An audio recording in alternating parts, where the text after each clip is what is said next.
They can have a treat. They can have a 1 minute early. Ooh. Should we just be dead silent for a minute like this? Well, we are live now, so you've given the game away. Oh, no. So yeah, Oh, no. you've announced to them that that's what you want us to do, and it's now bang on 8 o'clock actually. So, hello and welcome to this week's Tech Tuesday. We are the Balding Gamers, and I think for once we'll both look adequately balding because we've got a little bit of hair that have come through, and then the peaks, the McDonald's M. We're gonna get sued. I suppose yours is McDonald's. Mine definitely is. Yeah, yours is just. Mine's just a field suffering from drought. Wow, fair enough. So you heard it here first. So we have a lot. We have lots and lots of tech news. So much tech. Strap yourself in. Absolutely. Grab yourself a sleeping bag. We're gonna be here all night long. So you are gonna get your weekly dose of tech and gaming news. So let's dive straight in, shall we? First up, sure. Xbox VR. It's not coming. It's not being worked on at the moment, according to Microsoft. And at first I read it and I was like, okay. Hopefully it's just one of those, red herrings. Not red herrings. Bait and switch. It was like, yeah, we're not working on it. And then, like, a few months later, it's like, haha, here it is. But it seemed pretty serious. They're not working on it. It's not a priority for them at the moment. And I suppose that makes sense because they're just going mental with Game Pass. Everything else. Yeah. Everything else apart from VR. Yeah, and it makes sense. And I suppose if you look at it realistically, how much of an impact has VR had? Yeah, PlayStation VR is meant to be really good, but I think when it comes to Microsoft, everyone remembers for Xbox Connect and just how awful. Oh God, I forgot about that. Yeah, that's what I thought of when I read this. I was like, maybe they don't want to be burnt twice and do spend that much money on something and then it just falls flat. So yeah, I'm sure people who are playing Xbox don't care that much. Yeah, exactly. VR. It's expensive. You need a lot of room. There's a lot of things you need to make it right, and it's not just the hardware to run it. I've got my Oculus Rift, and one of the reasons I don't play it that much is because you're just limited by space and everything. It's great. There's just not enough titles, and I guess it's a chicken and the egg sort of issue of you need good VR and good VR support for good titles to start coming. So hopefully one day we'll see that kind of uptake. Will you be playing VR when we play for Forest? I might. I think I will. I think you should. You should try it. Yeah, I think I will learn the basics first. Because when you play VR, especially in games like The Forest, one of the hardest things is trying to figure out all the buttons and everything. Yeah. Whilst you're pooing yourself, because cannibals are trying to eat you on an island. So, but yes, I'll give it a go. And it'll probably be hilarious. I'm ready for it. I can imagine there'll be so much screaming. I'm not ready. So I like this one. You've got a beautiful typo here for it, but go ahead. Octopus that was this me or I thought this was you? No, this was you. Octopus that traveller. Yeah. What's it called? I forgot it already. I put this in. Octopath Traveller. Octopath Traveller is coming to Game Pass. It was a game which came out originally just for Nintendo Switch. I honestly don't remember putting this in. I must have done it at night. You know when you wake up at 1 and you just read something, you're like, that's good. Maybe I did do it. I think it was you. Because no recollection. However, it was a game that came out for Nintendo Switch. Yep. It's definitely your type of game, I think. It's like an old school JRPG. The demo, I quite enjoyed the demo, but the game was meant to be like 40 hours long, and I just thought it'd be so repetitive and dull. Yep. And it never went on sale. Yeah, it was like 60 if it did go on sale, £10 off. So come to Game Pass, definitely worth a try. For that long of a game, but for me, I probably won't download it. I don't see myself getting that into it, but it's definitely a good Game Pass game. Yeah, definitely. And I'm the same sort of boat as you, that I really enjoyed the demo, and then it came out, it was like 60 quid. And it's like, I don't want to spend 60 quid on a game like that. Then it came to Steam, and again, more moves by Microsoft just fleshing out the Game Pass service, because there's just so many, I guess, big titles. It's not like NVIDIA GeForce now at the moment, they are bringing more games, but a lot of it is just indie games, and it's a bit frustrating, obviously, that people have paid for it. But yeah, it's moving swiftly on. I thought this was an indie game, but I think it feels like one of those indie games made by Nintendo. Not indie at all, but they've done very well with the tweaking of it to give that small town. Yeah, well, I mean, it's not made by Nintendo. It's Square Enix. Well, yeah, they're small, right? What have they ever done? Well, not anything for PC, but we'll talk about that later. So moving swiftly on, so Samsung are most likely going to skip the 2021 Galaxy Note due to, according to my notes here, due to chip shortages. Yeah, I'm gonna put this note and last note as definitely you. This was you. I just got a typo, so. Apparently I was. Now's it down to be. Yeah, sorry. So yes, due to chip shortages. So unfortunately, so basically they've come out and said that it wouldn't make sense for them in manufacturing terms to release 2 flagships this year. So because of that, the chances are that unless things change drastically, they are most likely going to be skipping. So we're probably not going to see the 2021 Galaxy Note this year, which I don't know if that's necessarily a bad thing. Yeah, I think it's a good thing. Like they can concentrate a lot more on just the 2020 what? 2022 S21, yeah. Oh jeez. They could concentrate a lot more on that. So Notes never sold that well anyway. There's a very niche market for a Note I found. Yep. But yeah, I just see it as good. I don't. Yeah. And with the S21, is the S21 Ultra you can use an S Pen with. So I think they knew this was coming, so they kind of shipped it so it would work. And it just makes sense. For it. Yeah, they sold that awful case that you could get and you could put the pen into it and it looked absolutely abysmal. I never even looked at it. Yeah, I remember looking at all the reviews of it. So, let us know in the comments. Are you going to be disappointed that you don't see an S21, a Note 2021 edition? How big was the S21? It's pretty big. You should know. You sell them for a living. It's literally what you do. Out my van. Yeah, no, it's pretty big, I guess. But I've not seen it. I've not been in a shop. That's true, yeah. You physically haven't seen stock of anything. Yeah. No one has. It's elusive.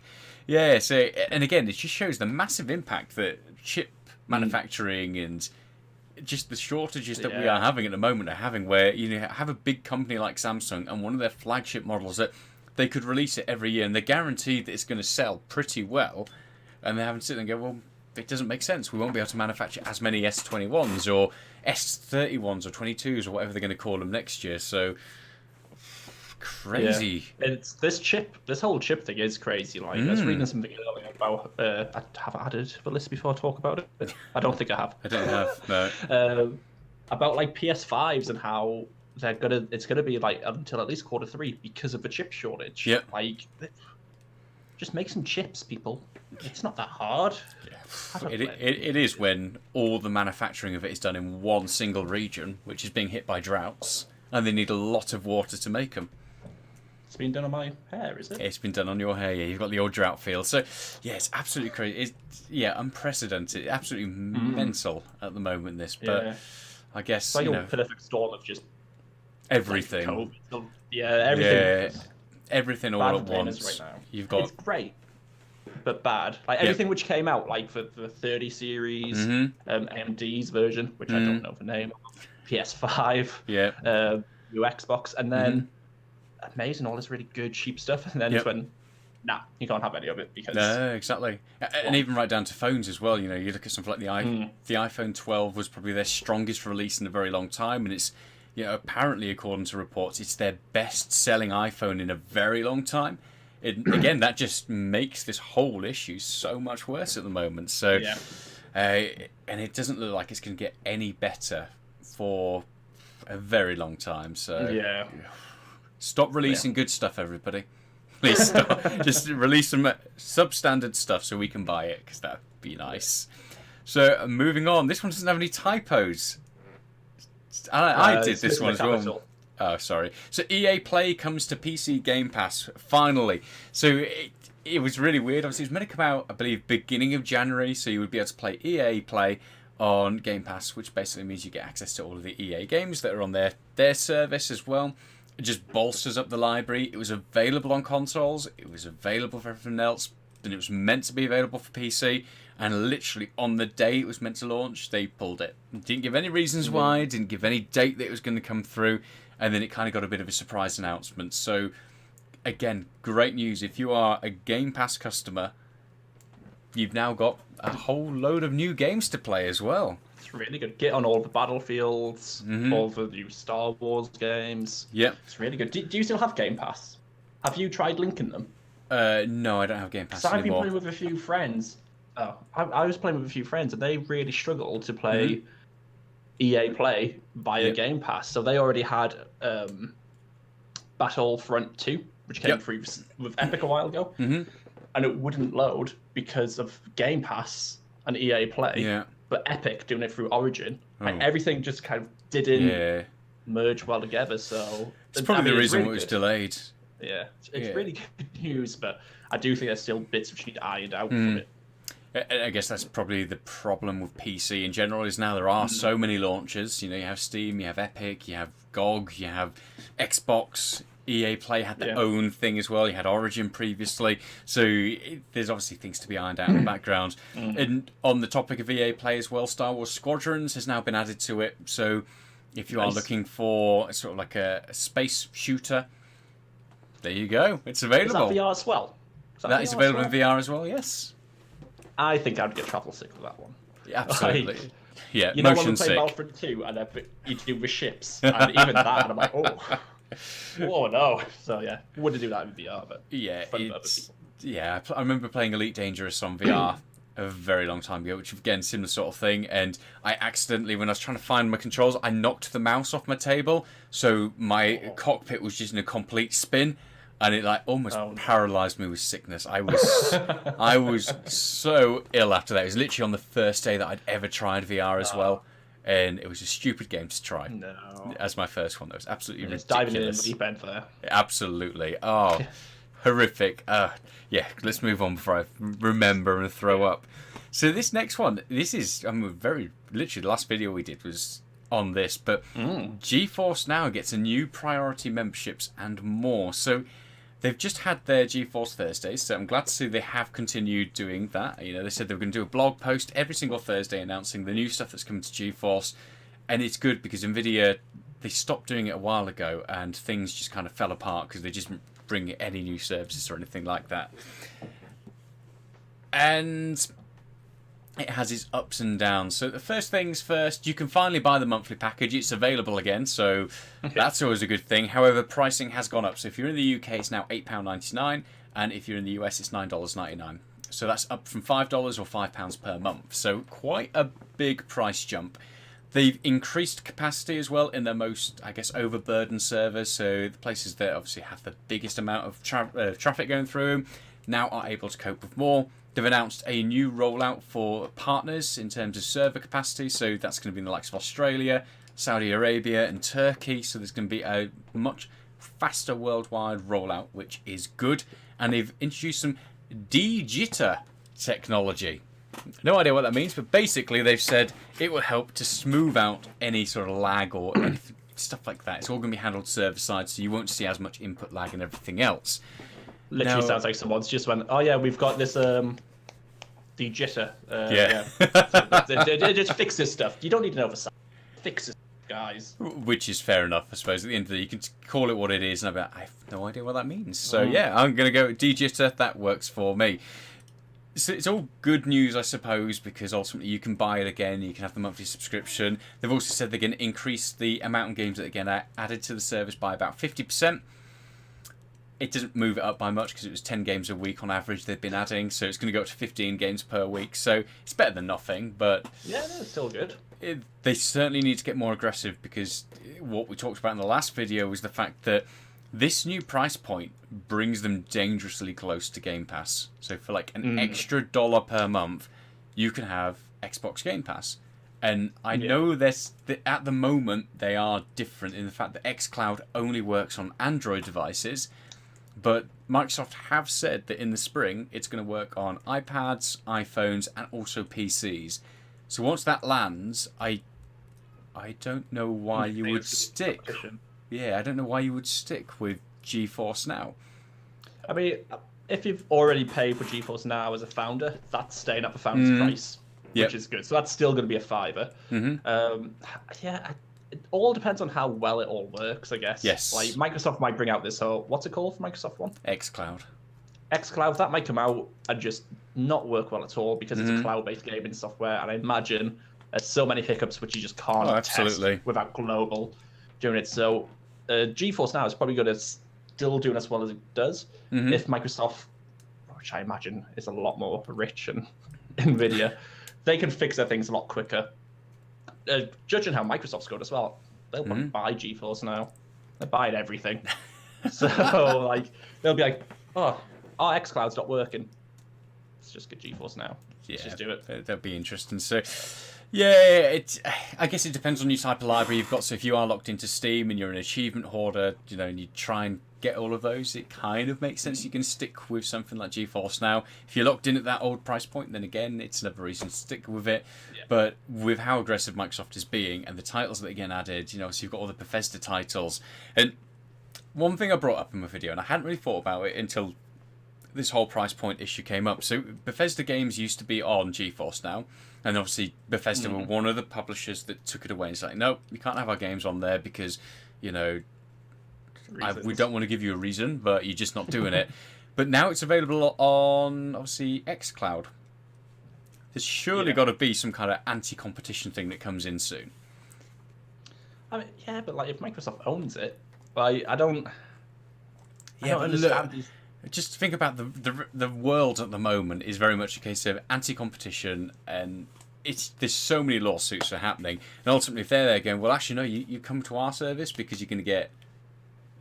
I don't know how it would work, but no, it'll be one of those things where the lawyer talk, we won't get it. No, something will happen. Nothing will change for us, but something will happen. Yeah, it's just one of those things. Just have to wait and see what happens, because like I don't get why anti-competition will kick in, because if Microsoft do own it, they should be able to flaunt it. Yeah, but that's like saying Apple own the App Store, so they should be able to decide absolutely who is on their store and what rules they play by. But that's getting torn apart. Yeah, but Apple own the iPhone that they put out there, so they should be able to ship their own apps on it. Yeah, but would it be a case of like Xbox then would be like, okay, we just won't publish Bethesda games on any cloud service, and you just have to buy them via Xbox. Yeah, that'd probably be the way to get around it. So, regardless, competition's a good thing. So now that there is two decent competing platforms, only two. Is Stadia still around? Yeah, it comes up later in the talk show. Don't you worry. I mean, is that a thing? It is, but I mean, it might make a comeback. We'll see. But yeah, it's good. It's good that there's two competing platforms in the cloud gaming space, because it just means that hopefully things will just hot up a little bit, and we'll see this pushed out more aggressively. I mean, another thing about them both competing as well is they're both green. That's going to be confusing for some people. I just go for a green icon, don't you? Get out. GeForce Now is a green icon. Xbox is a green icon. How do I disconnect you from the call? We're moving on. You wrote this next one, so you lead on this one. I mean, I wrote that one as well, to be honest. You did it. I stole it from you, but I know about it. Sean, you should know by now. Your ones are the typos. Oh, sorry. The ones with the educational links next to them. Basically, iMac Pro is officially discontinued. It's been removed from the Apple site, and it's no longer available for purchase. So you can still buy older ones, but they're just not going to be making new ones. So it looks like they're going to be... When's their next release? March? Soon? No. April. Probably going to be April. So it looks like something's going to be announced in April, which is going to replace that void of the iMac Pro. For me, I mean, how expensive are iMac Pros? Are crazy, aren't they? Very expensive. Yeah, it was one of those that kind of sat in a bit of an odd place for quite some time, where its price point didn't make that much sense, because you could buy a spec'd out iMac that would perform better than the iMac Pro. So weren't they like 70 grand or something? Like they were a really crazy amount. No, you're thinking of the Mac. Oh, okay. Yeah. The Mac Pro. Yep. Oh, it's the iMac one in the. Yeah. All in the three. Oh, yeah, okay. All in one. Yeah. I was thinking of that. That's it, yeah, and they made a Pro version of that, so it just, it's one of those, hopefully as all the M1 stuff, or Apple Silicon stuff, whatever they're going to call these things with the new chips and everything in there, hopefully as that comes out, they start to just iron out some of their product lineup and maybe get rid of things like the iMac Pro, because it just sat in an odd place and it didn't really fit anymore, so it makes sense. I don't think it's getting that many sales or anything, but... Business being business. Exactly. Yeah. So, moving on, this one is very frustrating for PC gamers. So, Square Enix. Is it Enix or is it Enix? I always used to call it Enix, but I think it is Enix. Is it? I would have said Enix. Yeah, Square Enix. But... We'll go with Square Enix. We both used to call it that. So, Square Enix has come under fire for having a newer version of Nier Automata. I can never get that right. I think I might have been right. On Windows Store and on Xbox Game Pass. So, basically, when this game came out, it was a very popular game, and it did extremely well. I believe it was on PlayStation previously. Massively popular, really well received, and then they ported it to PC, and it ran like crap. And you're right, Liam. I'm just really emotional. I tried to go, but puberty happened. Brilliant. I thoroughly enjoyed that. So it came over to PC, and it just didn't run well, and they never ever patched it. It literally got no updates, and it came down to the communities. The communities did fix it, and they brought out a mod that is meant to improve a lot of things, but they never did anything. So Square themselves did nothing to fix the issue or just address it, which is crap. And they always said, oh yeah, we're working on an update, we're going to make it work, and blah blah blah, and it never happened. Now it's available on Windows Store and on PC Game Pass, and it works. So they've brought a newer version that is available through those platforms, but they haven't bothered to roll it out to Steam. It is crazy. And then after this, like, Steam got loads. It got what? Review bombed? Review bombed, yep. Where they just... Which makes sense, because why can't they just release that patch? Unless there's some really specific Microsoft thing would just stopping it. Yeah, and I really hope that's not the case. So they absolutely deserve to get... Review bomb is just stupid a lot of the time, but in cases like this, it makes so much sense, because ultimately you have purchased it on Steam, and if you have legitimately purchased it and you're sat going, well, why don't I have the working version? This doesn't make sense. I want the working version. So, yeah, review bomb it. Absolutely give it the negative reviews. What I'm hoping isn't happening in the background is we don't start to see exclusives for versions. Yeah, that would be awful. I remember, like, on, I think, PS2 and GameCube and whatnot, you'd buy Soul Calibur 2, and, like, one of them would have... I mean, GameCube had, like, Zelda, had Link. Yeah. What a slip I just had. I don't remember the other one. Some had not. Those exclusives are okay, but like this would be absolutely abysmal. The fact that one working company can have like the working version, and then the fact that like the community fixed it on Steam in the first place. Yes, is outrageous. And then after the community fixed it, was that made official? No. Oh, so it's just like a mod. Still, you have to buy. You have to go find the mod. It's not an official thing. And that's it. And yeah, I completely understand platforms having exclusives in terms of versions. Like you just said there, you get the Avengers and you get Spider-Man on PlayStation. And sorry, it's stuff like that. I get it. I get platform exclusives and platform exclusive versions. It's still not great, but it exists and it's more understandable. But when you're playing on the same hardware, but you can have one launcher that launches a working version of the game, and another launcher that doesn't. This is just us theorising right now. It's not official. It's not as though this is the case. But if it does start becoming the case, because it wouldn't surprise me. Next, you'll see Epic being like, "Oh, boom, brilliant! This game's just launched. It's a bit faulty. Developers, we're going to pay you a sack of cash to only update it on Epic mode." You hate Epic. Don't drag them through from the mud. Sorry, they did nothing. They did nothing. Them from nowhere. Okay, Microsoft pay somebody to do it, and also as well, this isn't the first game to do it. So the Evil Within is also a culprit of this. So, but it's not as bad. The problem is that the Evil Within is still a playable version on Steam, whereas Nier it just is very broken. I just want to say, I have played Nier on Steam and it worked fine. Yeah. Oh. I'm quite lucky for this. Like CD Projekt Red, no? Like Cyberpunk, when that came out, it didn't work on yours, but it worked fine on mine. Yeah. Maybe I've got magical hardware, but yeah, I'm just maybe. But also as well, you buy anything new, like a keyboard or a microphone, it just breaks all the time. It does. Yeah, you're cursed in that respect. So you get games to run, but everything else is just broken. So I just can't use them. I can just watch it. Yeah.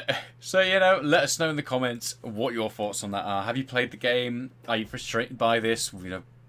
Sound off. Review bomb, not us. Not us. No, don't do that. We're very nice. Yeah. We're very nice guys. We do try to be nice. We try. Yeah, sometimes we fail.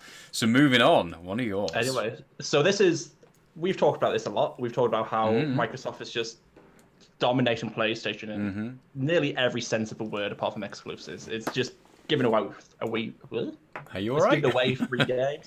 Yeah. I'm not. It's doing all this, but PlayStation have come out and are giving away more free games for PlayStation Stay at Home. I need to open the list.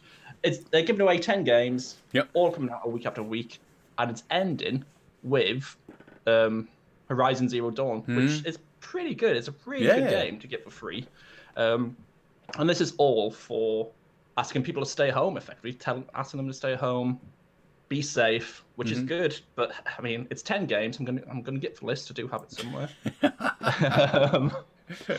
So you have. Let me go down. We've got. I can't pronounce like half of these games. We've got Abzu, which is like a nice exploration game. It's just calm and it's soothing. That's gonna be good. One of my favorite games, Enter the Gungeon, which is a roguelite shooting bullet hell game. Like I've spent a lot of hours on that one. Res Infinite, which I've got no idea, but that's apparently available in PlayStation VR. Subnautica, which is an underwater exploration game. Never going to play that. No Man's Sky in the ocean. Which is yeah, pretty much. Yeah. The Witness, which is just a massive puzzle game, which is quite fun, but it can get tedious. Astrobot Rescue Mission. Moss, which is a single-player adventure game. Thumper, which is a rhythm game. Paper Beast. And like I said, Horizon Zero Dawn. So they're all good games, and it is a bonus if you got PlayStation. Yep. Because like they're not doing enough free things like Microsoft. They could do a lot more. I think it's a good start. I mean, you can get Horizon Zero Dawn for like 15 quid now. Yeah. So it's not like Outriders coming out on Xbox, which is like it's a brand new crazy. £60 game. But again, just a step in the right direction. Exactly, that's what I'm trying to say. I was holding in burps during that as well. Sorry. Yeah, I noticed. Dandelion and burdock. Yeah, so step in the right direction. They definitely need to do more because they don't need to do freebies or anything like that, but they need to bring out something like xCloud, not xCloud, XPass. I used to really enjoy PS Plus because 2 free games every month, maybe 3 free games. Wow, that was difficult. 3 free games, and that I used to think that was really good. But you needed for PS Plus to play online games like Destiny 2, which was free. You need PS Plus to play with other people. Whereas on Xbox, you don't. You could play for free games for free. And I don't know if they've fixed that yet. I think Destiny 2 has been fixed, but all of the other ones, they've not fixed it. So I've got Rocket League, for example, but I don't have PS Plus. I can't play that with other people. Yeah. Because it needs PS Plus. I thought they'd fixed that. So now PlayStation. No, not all of them. Oh, not all of them. Okay. Yeah, some of them, like I said, Destiny 2, but not all of them. Correct us if I'm wrong, anyone watching, but I don't think that's come out. But yeah, step in the right direction. A lot more to be done. Yeah. No, fair enough. So yeah, and it'll be interesting. Let us know in the comments what you think Sony needs to do in order to compete with Game Pass, without just releasing a Game Pass. Yeah, I think. I guess that is probably it. Is they need to ultimately have some kind of Game Pass, but yeah, it's tricky because then they also don't have the PC platform. But that would be interesting if they had a PlayStation type Game Pass where you could then it'd be the only way you could play PlayStation exclusive titles on a PC. But they had PlayStation Now. Yes, I think but that was only older games. Yeah, that wasn't like PlayStation 1 and PSP and everything. Yeah, so if they could improve on that, I don't know what they could do. Like you said, apart from releasing a Game Pass, I feel like because they don't want to be seen as copying Microsoft. I feel like it's kind of that almost pettiness about it, which is holding them back. And I also think Sony always strikes me as the kind of company that they try something, and if it doesn't go well, it doesn't go their way, they don't come back. It's just like no, like the Vita, for example. They tried it, and they've said outright they don't have any plans at all to revisit the Vita. But just look how well the Switch is doing in the Switch Lite. It is a market that people want now. And the Vita was amazing as well when it came out. Exactly, played it. And it wasn't the fact the hardware wasn't the issue. It was Sony just not Yeah. getting titles for it. There was so many mess ups that they did. But they've outright said they're not going to revisit it. It's not something that's at all on their radar. But it should be. And again, you just mentioned there, PlayStation Now. It's probably one of those things that they've put it out there. It's not done what they wanted it to do, and they're not going to revisit it because they're looking and go, it doesn't work. We're not going to try it again. Yeah. So, yeah, I agree with you there. I also feel like Sony just don't, apart from the general games console, they just don't seem to like to compete. Yeah. Like they like you said, they try it, then like, oh no, it's competition. Nah, not for me. Whereas PS5, PS4, consoles, obviously PlayStation 2 is better than console of all time. Yeah. They're still riding that wave. What's it saying? yeah, my experience with dealing with Sony was always very different to the gaming side of things. It was always to do with phones. But every time you would ever speak to a Sony rep, and you'd be like, oh, you know, what are you going to do to compete with Samsung or with Apple? And it's like, oh, they're not our competitors. It's like, what are you on about?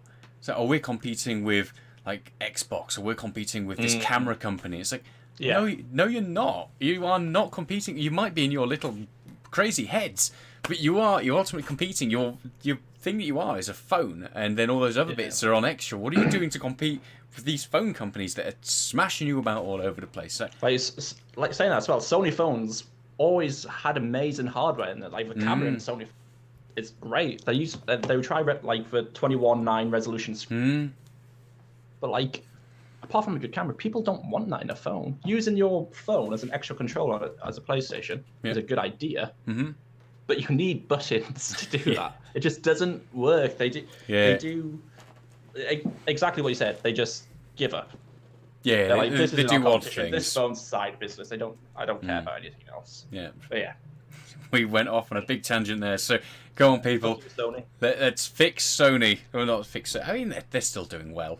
At the end of the day, they're still doing well. It doesn't They do a matter. lot of other stuff. And I think, again, it's like I said, I think it was last week, that they don't need to respond at the moment. They don't need to respond until next year at the earliest, 18 months' time, when stock becomes available. Because as long as they can make stock, people will buy them because they can't buy other things. It's just not available. You could have somebody who's in the market for a new gaming PC, and it's difficult to buy all that stuff. And if a PlayStation 5 is on the shelf, and it's the only gaming thing they can buy, they're probably going to buy it. So until stock gets fixed across the board, I think at the moment it doesn't matter what any gaming company do. They can just sit on their laurels and be fine.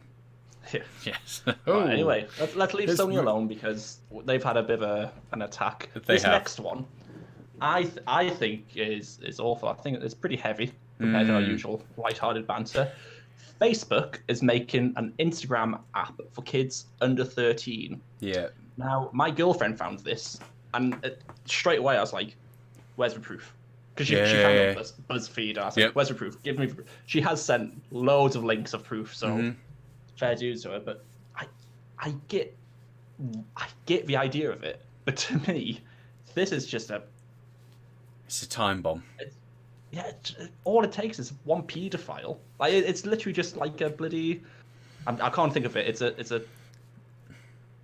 if a paedophile gets in, that's that. It's a hunting ground for paedophiles. I don't think it's even just that. You just need to look at the state of Facebook and Instagram at the moment and the toxicity that exists there. The fact that everything is so polarized. And I literally just use Facebook because I need it for the Bolden Gamers. And I need it for... I've never heard of them, but I dropped my pen. So I need it for work. Yeah. And the same with Instagram as well, but you just see so many things pop up on there, and it's just someone will say something, and then the opposite will get said, and then it becomes a battle, and it's just ultimately this bullying, and people just seem to be... It's so much hate on there, and kids under the age of 13, putting aside the security concerns and the privacy concerns there, which is just awful. But the fact is, kids interacting with each other on social media is just going to turn into a lot of suicides. Yeah, that's what I was just thinking. It is going to be like they said, just bullying. Bullying happens now. It's on the news every day. Someone bullied, someone commits suicide because something someone said on Instagram. Yeah. There's a thing recently about someone murdering someone from comments on Instagram.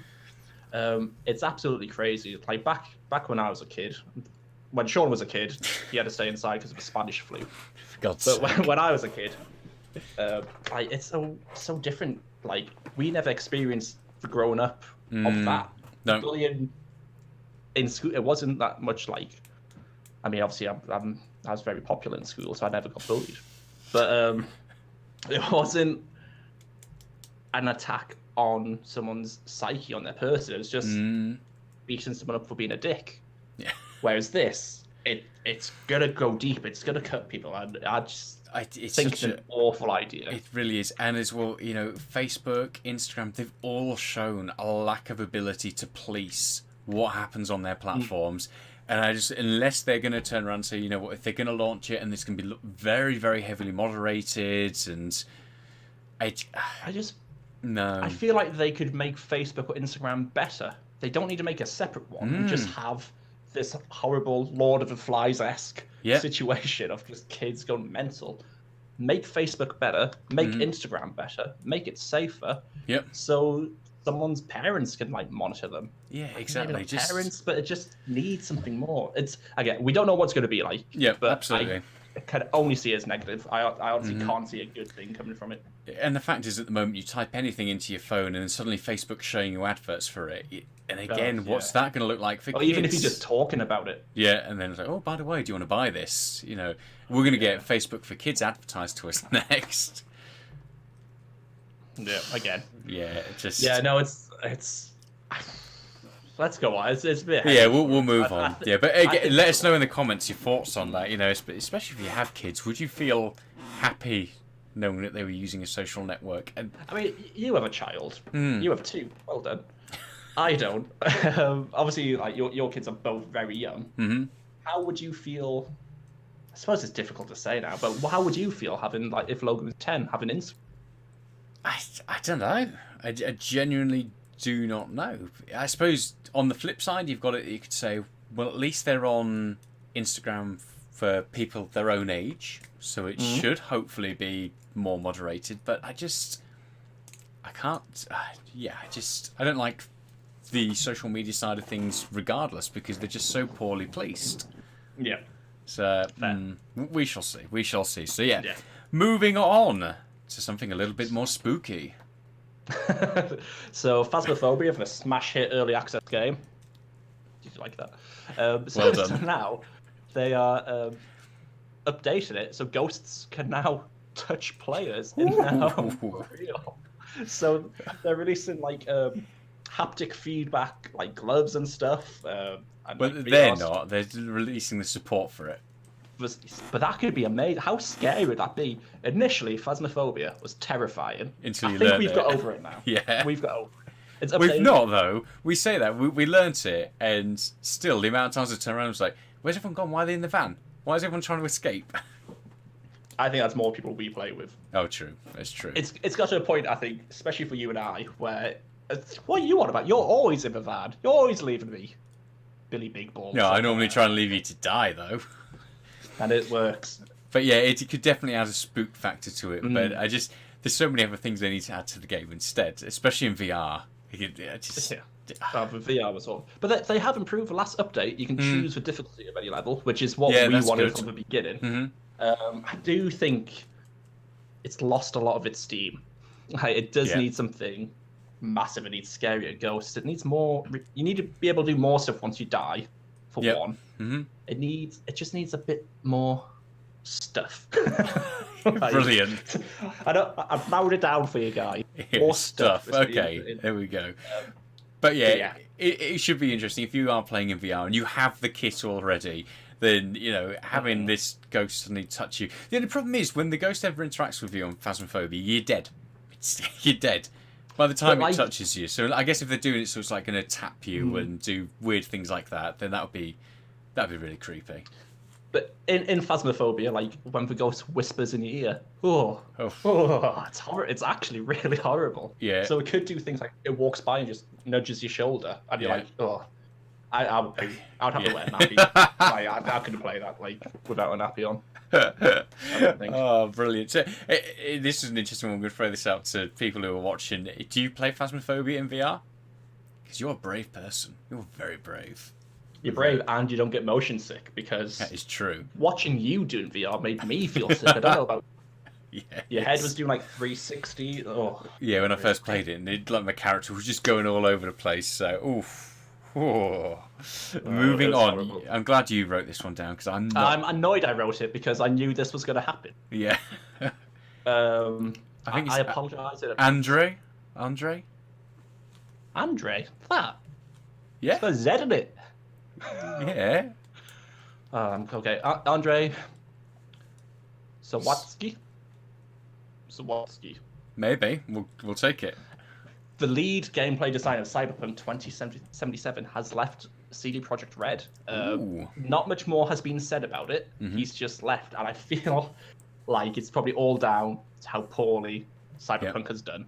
I think he's the lead gameplay designer. So I imagine he probably wanted it not as it is, obviously, because it's quite a poor game right now. I think he probably wanted to not release it as early. And to me, it seems like, especially with no more information about it, so this is just hypothetical. It feels like he's not been bullied out, but it's been like, you need to go. It's been abysmal. You need to make a decision. Yeah. Not listen to it. I think that was the theme that came through. If you listen to any of the investor calls, or if you listen to any of the sort of open calls that they had around the launch of I've done Sims, of Cyberpunk, it was all very much a case of challenging the management and challenging the upper management about the fact that they'd been told this isn't ready to go, this isn't ready to launch yet, why are we doing it, why was no one listened to, why did this happen? And I felt genuinely bad for the development team and the people who poured their hearts and souls into it to then suddenly be, you've got to launch it, it's got to go right now. It would be awful. Yeah. We've had it before where you would be working on something or a project and then suddenly you get an email from head office and it's just like, right, you've got to do this now. So it just undoes everything we have just been working on. I can't be in a meeting in Newcastle 30 minutes ago. And that is it. And it's the kind of thing it does. It generally, wow, I'm getting angry just thinking about it. I know, I can see it. I got a spark of anger, and then it just washed away. Did it? Brilliant. It's all washed away. Yeah. Nice. But that's it. It really does. You've ticked it now. Look at you. I ticked it so I can keep track of where I am. Oh, okay, fair enough. And that's it. It's the sort of thing that makes people, it just destroys them because, especially when they're pouring so much into it, to then have someone say, right, this has got to go right now, or we're changing this completely. It's like, Again, and the gameplay isn't awful. You can tell it's there. It's just been released early, so the fact that he has left. Yep. It's just, I feel bad for him. I'm sure he'll get another job. Oh, absolutely. Easy enough. Absolutely. How long has he been there? I think he's been there for 8 years or something. Yeah, so before it's a long time. So that's it's kind of sad in a way. Yeah, and I think it's kind of worrying as well for CD Projekt Red because if they start losing a lot of the talent that they've got there, the development teams, lead gameplay designers, stuff like that. If they start losing that to other publishers and everything, it could be the start of a massive downturn. So fingers crossed.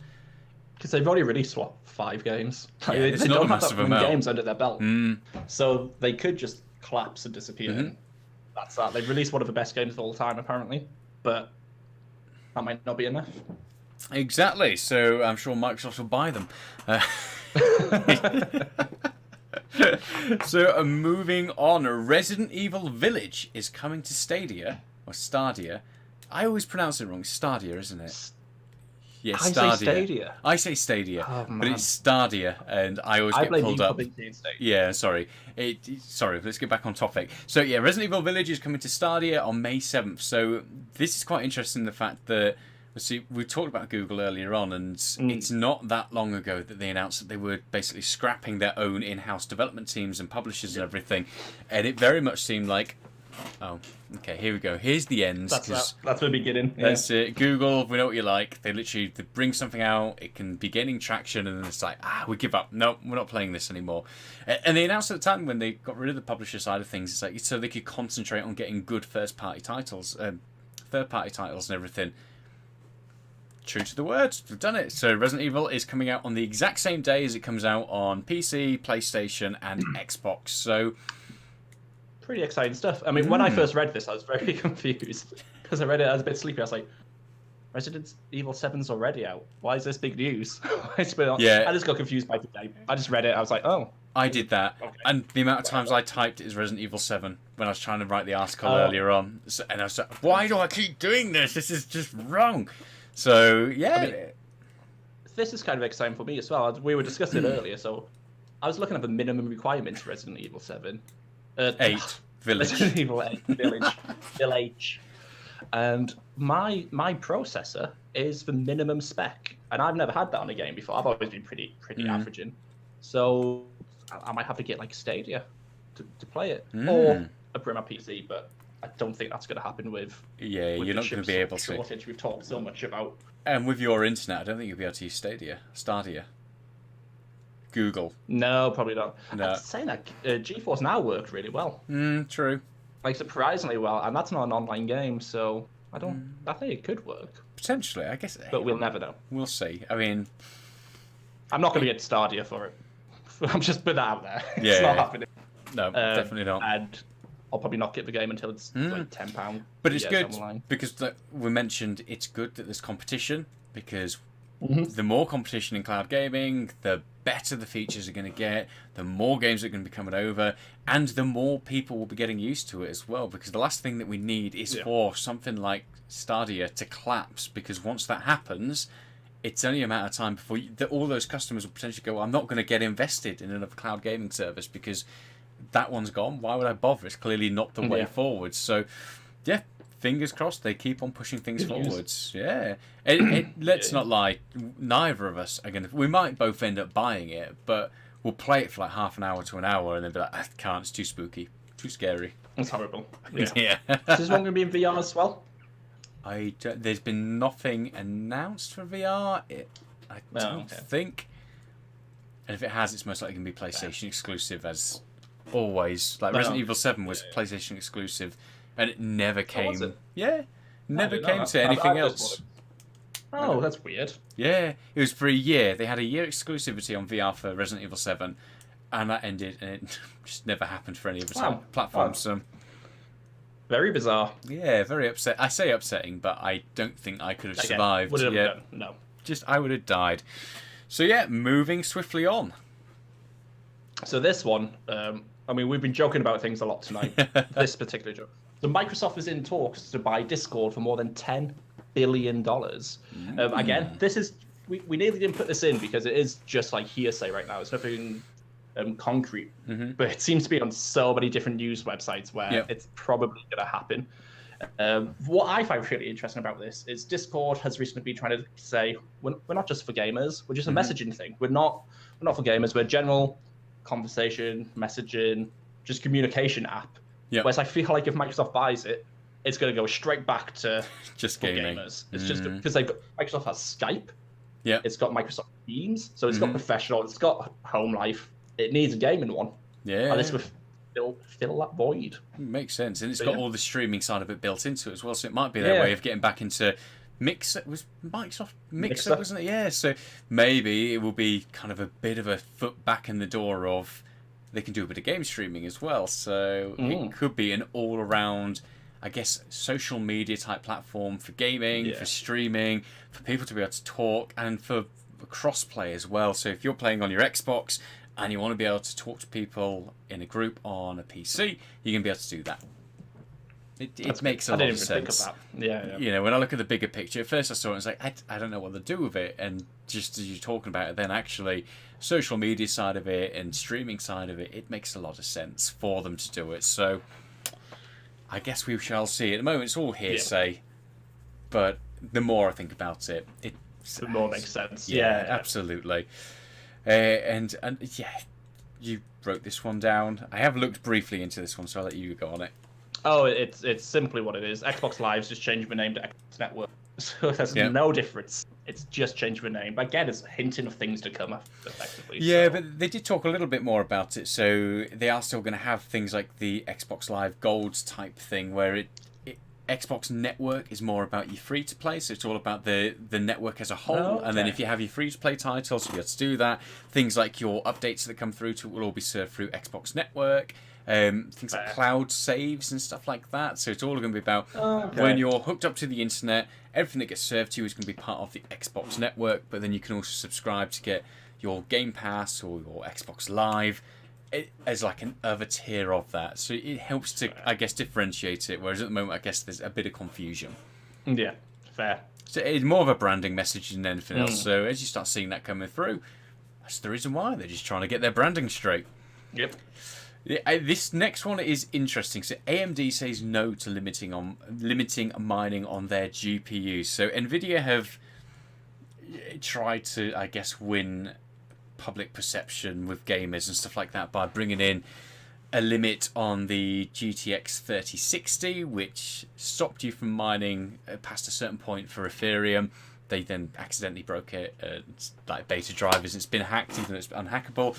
But AMD have said they're not going to go down that route. That's not something they're planning. It's not something they've got in the works. They are looking at mining cards, but they don't have any plans at all to limit what you can do on your graphics cards. And they said ultimately they're not going to limit any kind of workflow. And personally, power to them. That makes sense. Fair dues. I feel like they've done this at the right time as well. Mm-hmm.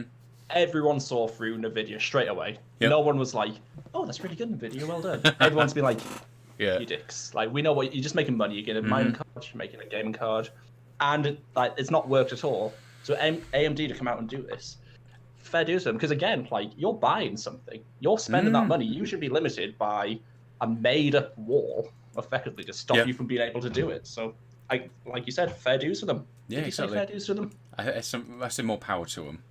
Like you paraphrased. Yeah. And it's true, ultimately. Yes, mining is causing a shortage of GPUs, but it's not just miners. It's also gamers. It's also people who do video rendering. It's also people who do anything that requires a GPU. And what's next? Do we turn around and say, well, actually, this new type of research that requires loads of GPUs, AMD, NVIDIA, we want you to put an invisible wall, like you said, to stop people from doing it because we just want it for gaming. They're multi-purpose devices, and whether we like it or not that other people are using it to do things like mining, it's not really down to the manufacturer of this to turn around and say, well, no, you can't have it. You can't play that on there.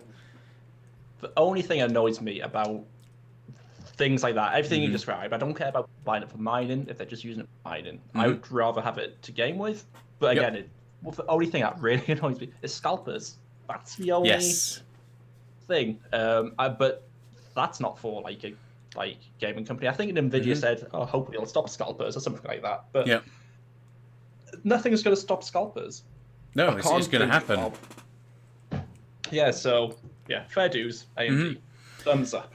Yep, I agree absolutely. Because where do you draw the line? Like I say, you one moment you stop miners, and then the next thing you turn and say, "Well, all these people using their gaming rigs to do some video editing." Nah, they're not allowed to. Yeah. Just like here's a video graphics card. Here's a gaming one. Here's a mining one. Yeah, and that's the other thing. If we, as consumers, if we sit and go, okay, yeah, that's fine. We don't want people to be able to mine. And then you do sit and go, well, actually, the next NVIDIA graphics card that comes out, we've got one for video editors. This is the video editing card, and this one is your mining card, and this one is your gaming card. It's like, no, don't give them ideas. Don't give them ideas, because, you know... Oh. Delete that part. Delete that part, it. Quick. Don't clip it. No one listen.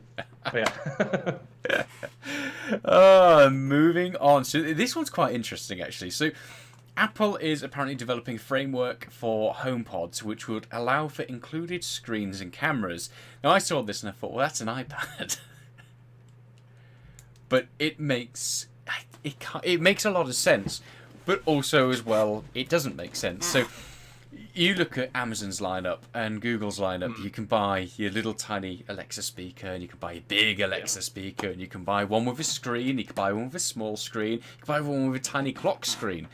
you literally have all sorts of different devices that can go to different parts. You're thinking of something very different there, Liam. I saw it in your eyes.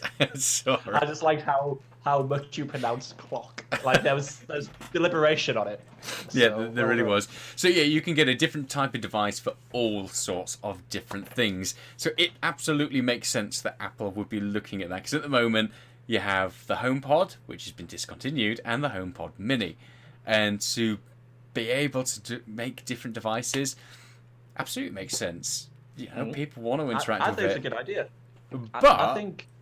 Oh no, carry on. You carry on. Tell me what you think. No, why is it? I mean, a HomePod with a camera and a screen is basically an iPad.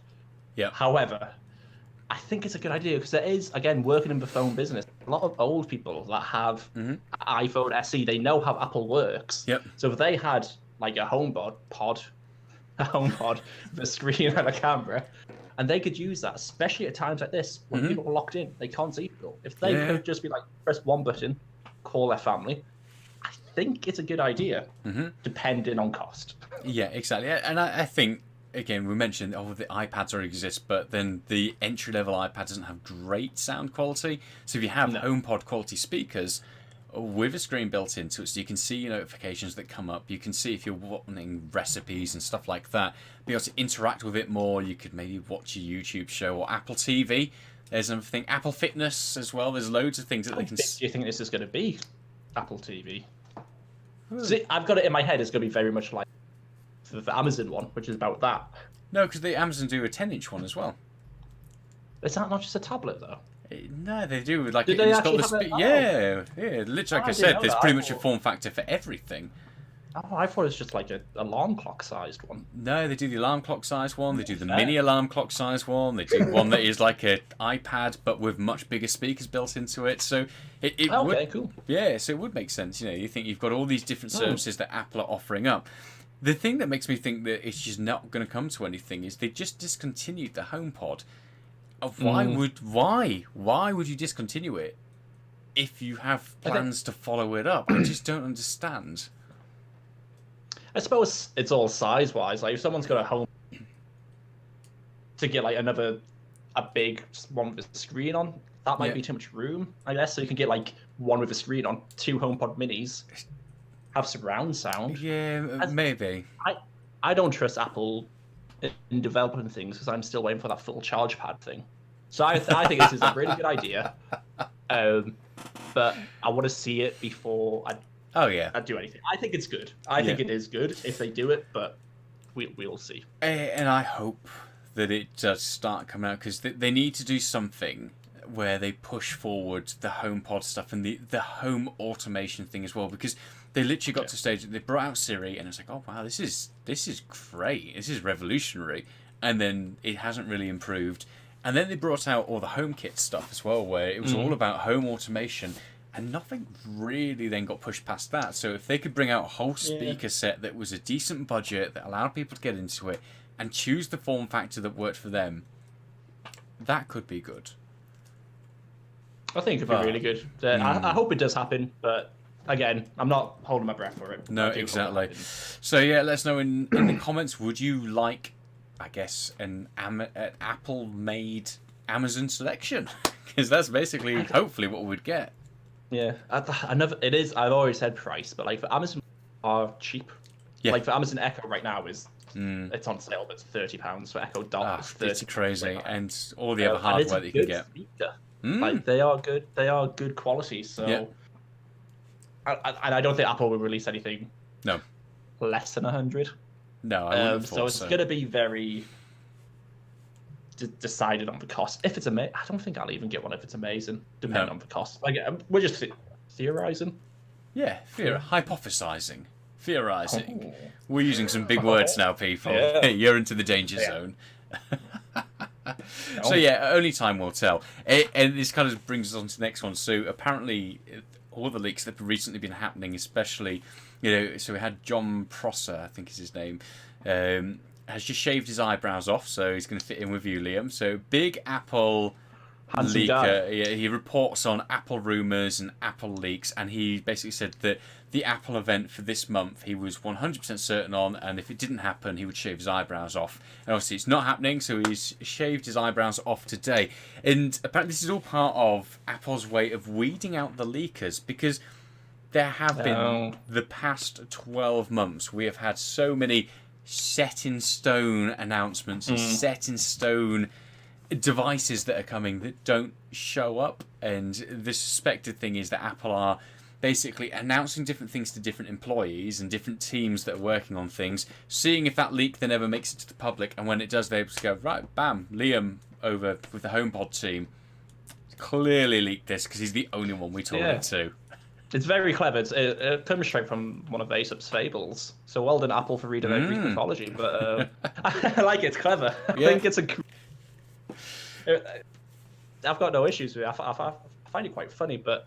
Yeah, absolutely. Yeah, it's really good. And it probably seems odd of me to say this, especially as, like, I guess a tech YouTuber, if that's what you want to call us, or like tech blogger, that I hope we see less Apple leaks, because there are just so many now. It is. It's really boring. The announcements come. It's like, we knew that already. Yeah. And also as well. They're just so... I was just because I like to get excited. Yeah.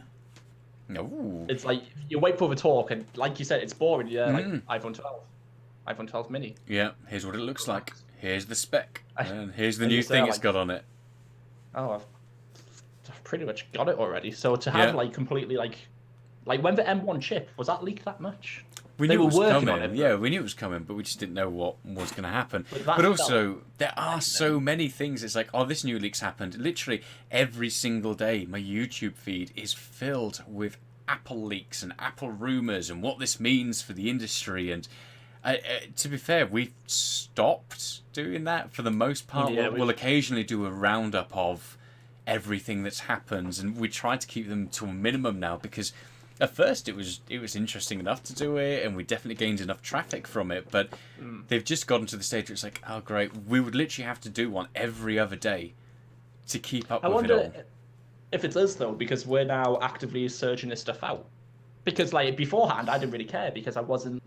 You would talk about it more than I would, because you love Apple, but I would be like, oh okay, that's interesting. But now I'm looking for this stuff. I'm like, maybe, but my behaviour hasn't really changed with how I research everything. I've always been like that, and now it does seem to be that every single day newsfeed is just so and so said this, and M1X performance is going to be this, and then it's literally the same thing. What annoys me is the leakers and everyone who's reporting on it says the same thing every other day. Literally, they just repeat themselves over and over again. Say M1X is going to have this performance. Oh, I've just theorised it's going to have this performance. Like, So Apple, weed them all out. Weed them all out so we can get back to some surprises, please. That'd be very nice, thank you.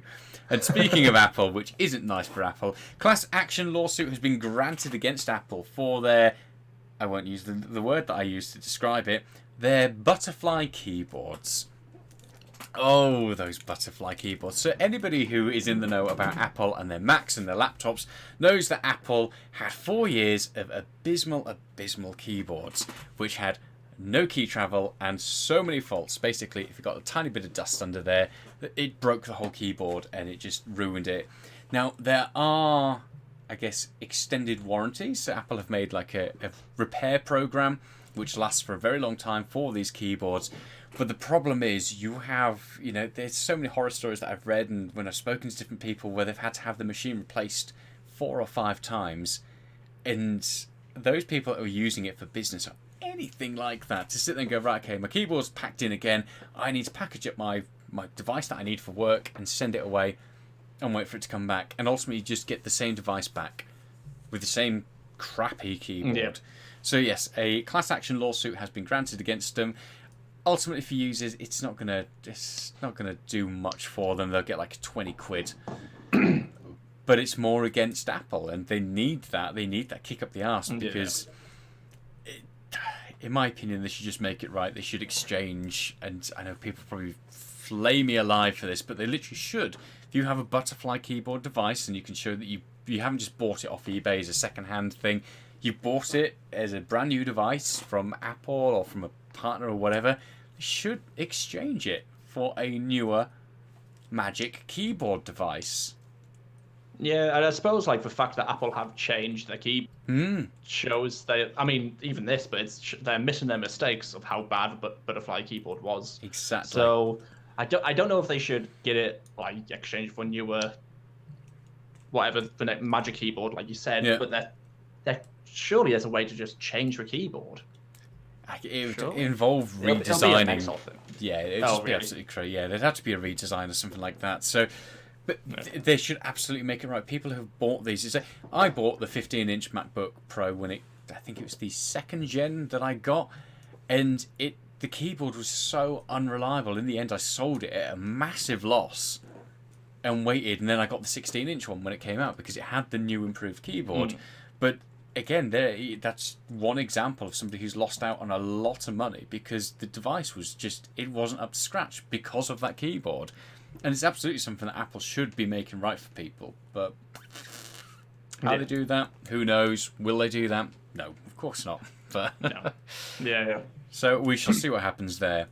So moving on to some more jolly news. So OnePlus has had a slew of announcements today. So they have announced the OnePlus 9 and the OnePlus 9 Pro alongside a smartwatch and not just a little tiny fitness tracker like they did last time. So your major thing with the OnePlus 9 Pro is that they have finally gone all in on cameras. So OnePlus have always made pretty damn great hardware, great looking devices, really powerful, no longer reasonably priced, normal priced smartphones. But they've always had like a subpar camera. It's always just been very average compared to the competitors.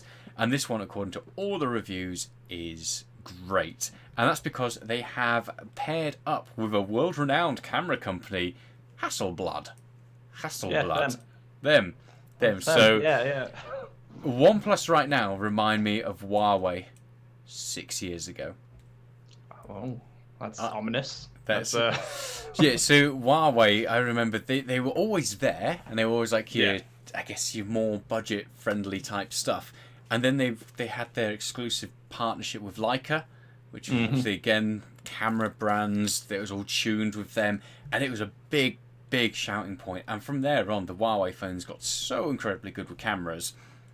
OnePlus just strikes me as very similar sort of setup to Huawei, in the fact that they're now, I guess they're more. I keep saying budget, but they're not. But I see what you mean. But for me, OnePlus have always been.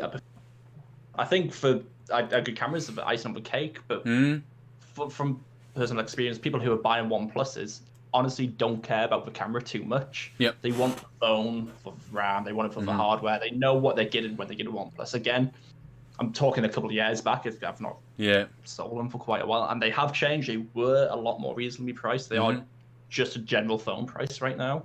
A good camera is every phone needs a good camera now. Absolutely. Like that's the bare minimum of a phone, effectively. More so than phoning is the camera. Oh yeah. So I think it's good. I don't know whether it'll revolutionize OnePlus. I think they just need more marketing or advertising. Yeah. Because right now you give the layman who doesn't know OnePlus. Yeah. So you compare OnePlus to a Samsung, and they're like, oh, I'll go with Samsung. And then especially with what's happening with Huawei right now as well, people are scared of unknown brands because again, Huawei was always around, but it was unknown to the layman, and then this whole they started releasing these phones, got more and more popular. This Google thing happened, and it's just put fear. It's put massive fear in the unknown. So I think it's a kick which OnePlus needs, but they really need to just work on their marketing, because I've not seen a OnePlus advert for a long time. No, I haven't. It used to be Robert Downey Jr. was there. Oh no, that's Really? HTC. No, HTC. Sorry. Back when he was doing drugs. It was like a Trolls advert. It's really weird. I'll have to look it up afterwards. Yeah. But also alongside the phone, they have announced a smartwatch which is running on their own operating system, $159, and it's a 2-week battery life. And they've brought their Warp charge across to this, so apparently 5 minutes of charge will give you a full day of battery life. Nice. And I can believe that, because I remember the Warp charge on OnePluses were Which was it? Do they call it warp charge now? It was dash charge back. Yeah, warp charge. You changed to warp charge on phones when we sold them just before we stopped. Oh, okay. Yeah, and it was half an hour. For like 70% battery life. Yeah, it's a ridiculous amount. So that's interesting, and it's more focused at being a fitness device than anything else. So OnePlus Health is going to be coming out in time for this to launch as well. So it will sync up all of your stats with OnePlus Health. So if you are, again, more focused on the fitness side of it, but you want a decent smartwatch, this could be the thing to go for, because otherwise you've got Fitbit. You do have an Apple Watch, but you have to charge those like every single day. So, you know what? There's a massive bonus in something like the OnePlus Watch. Again, it's reminded me a lot of Huawei, because their watch had a week-long battery life. It was really good for mainly a Fitbit. So let's hope they do all the good things of Huawei and still have Google App Store. Yeah, we shall see. So this next one's mind-boggling. So when I read deeper into this, so Niantic has teamed up with Nintendo again to build a whole slew of augmented reality games. So at first I saw this. So the first one that's coming is Pikmin. I'm combining different things there. Did you ever play Pikmin? No. Because I played it on GameCube and it was absolutely amazing. So you get these little tiny different color characters. Yeah. It's post-apocalyptic. You find batteries and stuff. You throw them at things. You have to solve little puzzles. I think I didn't know about this, and when I read it, I got quite excited because it works so well in AR. So I'm excited for that. Is there any other games mentioned? No, so they were quite the tight-lipped on details, so they didn't really show much either for Pikmin. So that is coming. That's the first one that they're working on, but they've said there's going to be several titles that are coming, which will be obviously in partnership with Niantic. Yeah. So Niantic are doing a lot, you know. So they got Harry Potter game, they've got their own game, Pokemon Go. There was another one, and I've completely forgotten it. And then what next for them? Mario Kart. Next? No, Yu-Gi-Oh. Imagine that, Yu-Gi-Oh. Okay. With the little AR Yu-Gi-Oh, so you get your blue-eyed white dragon. Okay. You shoot at someone. Yeah, but we're talking about Nintendo right now. Yu-Gi-Oh is on Nintendo games. Yeah, but a Nintendo title. It's got to be something like Mario Kart. Yeah. That kind of makes sense, but what else? What else would they do? What other Nintendo title would they do, and how would it work? Imagine if they did like Zelda. Imagine if Breath of the Wild 2 was AR. Like the ant. Yeah, but again, how would that even work? It would they'd have to change the gameplay completely, wouldn't they? Yeah. Like build your Zelda house. Donkey Kong? I know what the Animal Crossing augmented reality. That's gonna be it. That's gonna be the big one, isn't it? That could be terrifying because they're the same size as we. You'd have a life-size sheep man talking to you. Oh, that is horrific. But that makes sense. You'd build like your own island around your house or something like that. It would be Siri, go away. Oh, yeah, Siri just popped up. It was very weird. So we have a comment, not for Siri. What's are you both wanting for this year? We have a question. So we have, what tech are you both wanting for this year? You go first, Liam. Let me think. Honestly, mine is going to be really pathetic and predictable. But I just want a new graphics card and processor. I want to upgrade my PC because I don't see it happening this year. Like, honestly, after all the reports, it's going to be around Christmas time. I'm not going to have the money at Christmas time to splurge on myself. So that would be it for me. Pretty boring, I guess. I'm going to say a monitor. Like a decent monitor. So, yeah, recently I have had my eyes on, there's a Samsung, I think it's the M7 monitor, and it's a 4K display, and it has all the smart features. And one of the big things I like about it, it's 32 inches, it has AirPlay 2 built into it. So if I'm working on my MacBook, I can then wirelessly display onto that and use it as an extra monitor. I can still use Sidecar as well. That, I really like that idea. But I also want to be able to have it in my games room so I could also use it for gaming. And although it's a 4K display at 60 Hz, I would like something that has a better refresh rate. And I also need to get out of this whole thing of I could just plug it in and have a monitor like that. But there's an LG one as well that I've had my eyes on, but it's ridiculous. It's like 48 inches, 4K, That's how 100, big? 48 inches. It's like a TV. Right. Yeah, but it's got all of those smart features in it as well. So for me, it's an all-round monitor. I would like something like the Samsung M7 that just has a better refresh rate. Oh, yeah. I can't really think of anything else. No, I'd be worried about your PC with a better monitor, because when I had a 4K monitor, I'd need to I had to upgrade downgrade everything because it just didn't. My current monitor is 2K, and I think that's the prime point right now. I'm never going to use 4K in here. I just use it for gaming. But yeah, I can't think of any more tech which is coming out. Yeah, and if we're talking tech that's already on the market that I'd like to get, tech for me right now it'd be a new camera. I think we're both in the same boat for that. We need, at the moment, all of our YouTube videos are shot on phones. So literally have this clamped in something, and I have an adapter to plug my microphone into the phone. So that's how all of our videos are made at the moment. So we would like to get a new camera. I know which one I'd like to get, but... Say it. Say which one you'd like to get. Sony ZV-1. I even went American for that. What's Z? I don't know what you're talking about. I'm sorry. The Sony ZV-1. That's probably going to be the one that I'll end up getting. So yeah, realistic tech that I'd like to get would be a camera. But yeah. I think that'll be the next thing I get. But I won't begin with ZV. I almost said ZV then. The ZV-1. I'd be getting just with Canon N50 because I like to stream as well, and that works really well as a streaming camera. And that's about it. So I can film with it and then put it on here and stream with it. Ow. Wow. I got really excited and punched my desk. That was such a good question. Liam got so passionate that he absolutely Hulk smashed his desk. That's outrageous. There's a question for you there, Sean. Can you read? Do you want me to read the question? Yeah, please. Signed up for Shadow PC and heard they're going bust. Do you know a good alternative? GeForce Now. What a surprise, Sean. Although I say GeForce Now, it depends what you actually need it for. So Shadow PC was so good in the fact that you rented a rig and you could, if you wanted to do some video editing, you could do it. And if you wanted to play all of your library of games, you could do it. GeForce Now, so NVIDIA GeForce Now is probably the closest that is a decent alternative. You're not going to have as many games available, but it works in the same way. If you've bought your games on Steam or if you bought them on Epic and they are available on NVIDIA GeForce Now, then you'll be able to play them. There is a free version of GeForce Now as well, so it depends how long you play for. So hour-long play session, it's free to play. So pretty long queues if you play at night, but if you play midday, it's really quick. So it's worth giving a go, and then you can see what titles are available that you would play. So give it a go on the free tier. Alternative to Shadow PC if you're not gaming.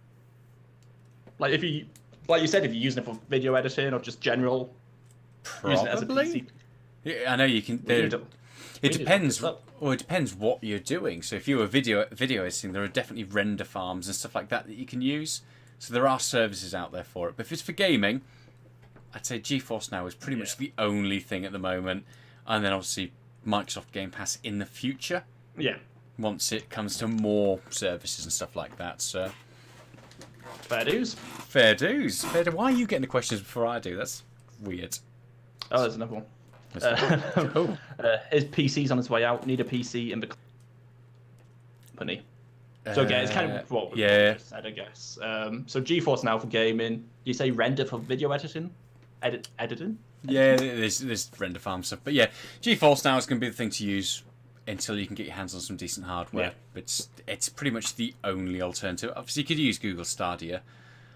But oh, well done. I nearly corrected you. You nearly corrected me. But yeah, I'd go GeForce Now. Like I said, sign up to them. It's free of charge. You can see if the titles you want to play are available on it. If you've already bought them on Steam, you sync your library up to it. And if they're able to serve it to you, then job's a good one. And you are ready to play.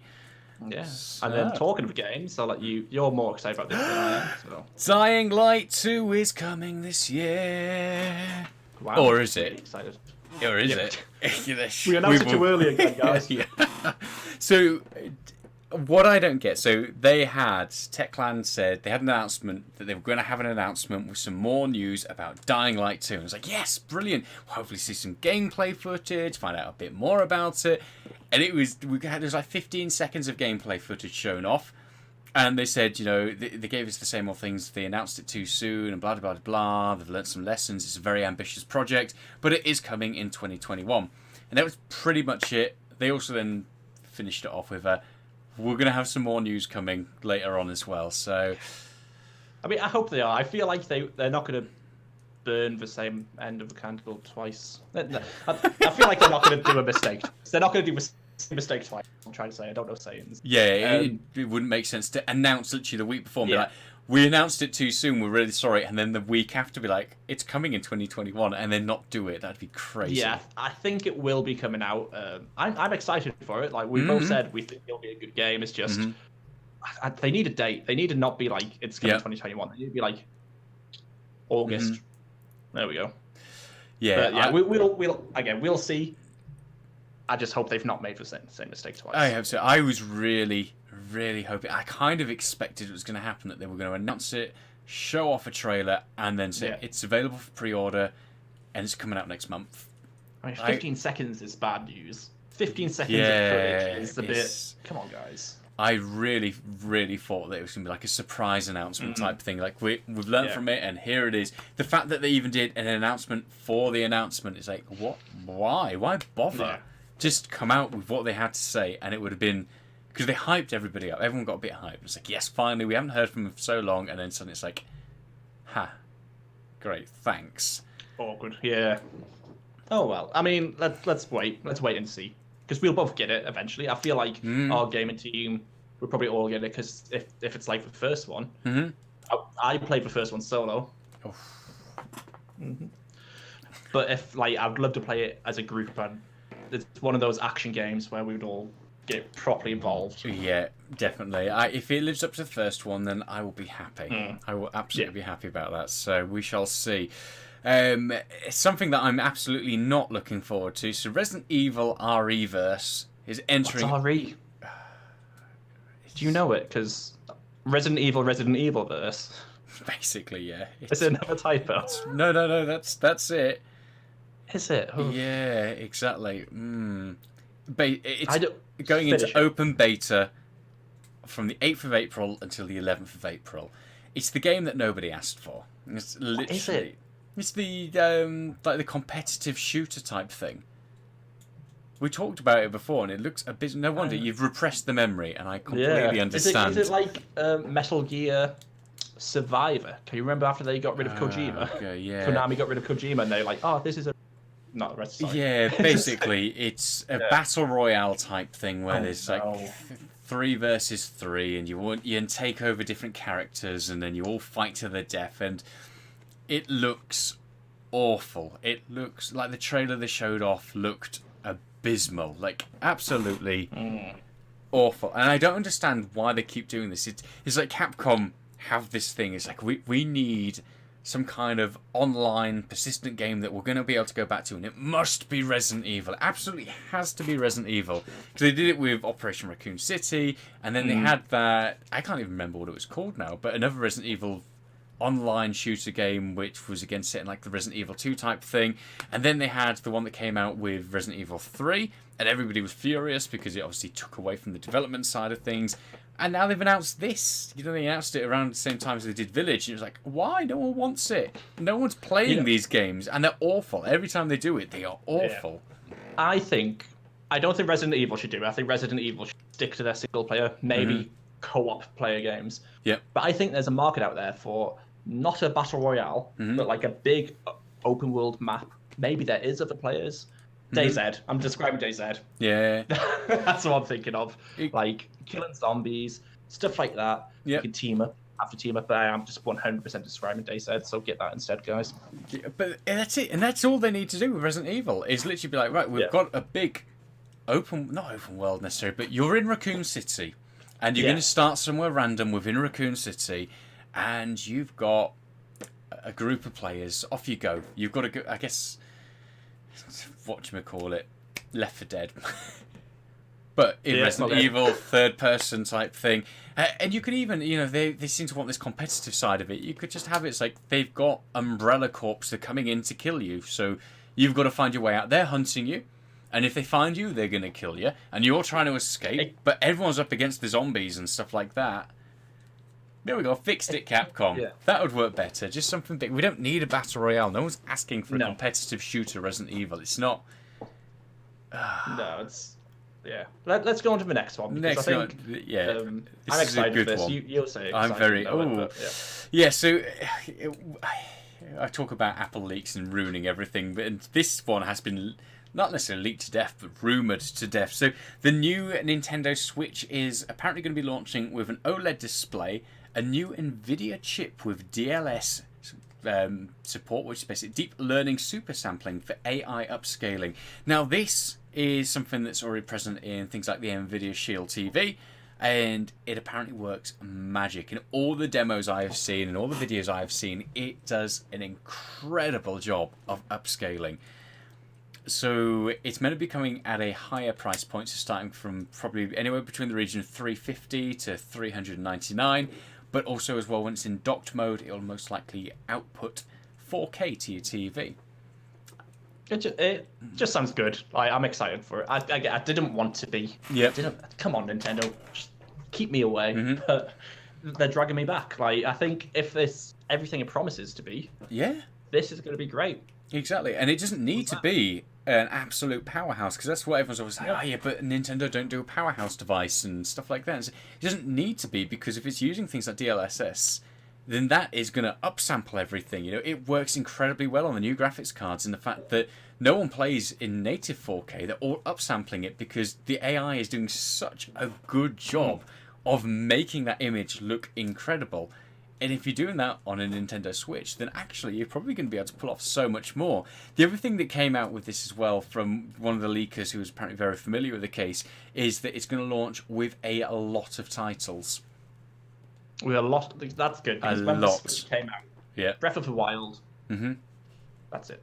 I think there's like 7 games when the Yeah. Switch came out. And I remember because I had it on day one, I was like, I did Breath as of the Wild well. is I was like, I want to do something else. and worse for me because I didn't even like Breath of the Wild, so I had it on day one. I was like, I want to play a game.